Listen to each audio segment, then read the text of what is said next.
Hej, og velkommen til Superheltepædagogik. Her på kanalen bruger vi superhelte til at snakke om det, der er svært, rodet, ægte, og som de fleste faktisk helst undgår. I dag handler det om noget, der kan fylde hele kroppen. Vrede. Ikke bare sådan irritation, men den der vrede, der kommer helt indenfra, og som kan gøre dig, farlig. Vi skal snakke om Hulk, men mest af alt om den følelse, som du måske selv kender lidt for godt. Der er noget, vi sjældent tør snakke om. Det er vrede. Den der vrede, der koger i dig. Som ikke handler om én ting, men om alt det, der er bygget op. Måske har du prøvet det. Du råber.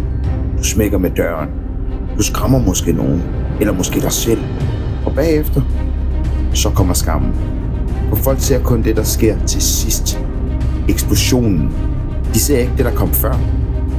Bruce Banner, du ved, den rolige nørd, der bare gerne vil være i fred. Han har den nøjagtig samme følelse. Men når han ikke kan holde det ud mere, så bliver han vred. Han bliver kæmpestor, rasende og farlig. Men han er ikke ond. Han er presset. Bruce gør faktisk alt det, han kan for ikke at miste kontrollen. Han gemmer sig. Han isolerer sig. Han trækker sig væk fra andre, bare for ikke at gøre skade på nogen. Men verden, den giver ham ingen pause. Han bliver presset, misforstået. Hans grænser bliver konstant overtrådt. Og så eksploderer han. Måske har du det lidt på samme måde. Du prøver at være den rolige. Den, der tager sig sammen. Den, der ikke larmer.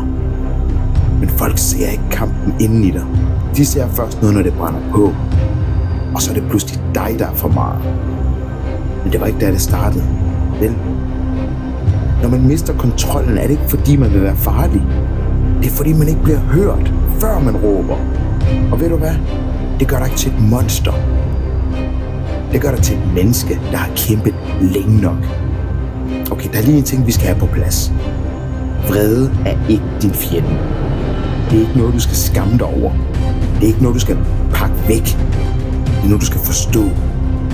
Vrede er et signal. Et slags råb fra kroppen. Den siger, det her er ikke i orden. Jeg har brug for at føle mig tryg. Jeg har brug for, at nogen lytter. Og hvis ingen har lært dig, hvad du skal gøre, så går du i stykker. Så larmer du. Så bliver du farlig. Så bliver du Hulk. Men det er ikke meningen, du skal leve dit liv med konstant alarmberedskab. Du skal lære at bære den vrede, så den ikke bærer dig væk. Så før vi lige runder af, vil jeg gerne stille dig 3 spørgsmål, som du meget gerne må besvare ned i kommentarfeltet.